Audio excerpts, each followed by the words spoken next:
আসসালামু আলাইকুম। তো আজকে একটা দুঃখজনক ভিডিও নিয়ে আসলাম, কারণ আমার যে কয়েল পাখিগুলা ছিল সেই কয়েল পাখিগুলা মাশাআল্লাহ ভালোই এখন সুন্দর আছে, সুস্থ আছে। তো তার মাঝে কিছু কয়েল পাখিগুলো মারা গেছে, তো সেইগুলো আপনাদেরকে দেখানো হয় নাই। তো এই যে দেখতে পাচ্ছেন যে একটি কয়েল পাখি এখানে মরে পড়ে আছে।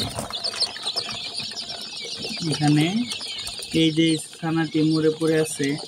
তো দেখা যাচ্ছে যে এমন সময় দেখা যাচ্ছে যে ওই পাখির প্রেশারের কারণেও পাখিগুলো মারা যায়।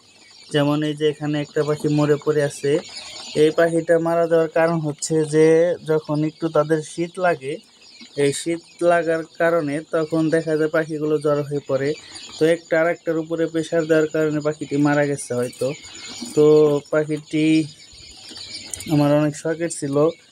তো মারা যাওয়ার কারণে আমার অনেক খারাপ লাগতেছে। দেখতেই পাচ্ছেন যে পাখিটি মারা গেছে। তো যারা ফার্ম করেন তাদের একটি পাখি মারা গেলে তার অনেক কষ্ট হয়। তো আল্লাহ রহমতে আল্লাহর কাছে দোয়া করি যেন আর পাখি না মারা যায়। তো আপনারা সবাই একটু দোয়া করবেন আমার জন্য।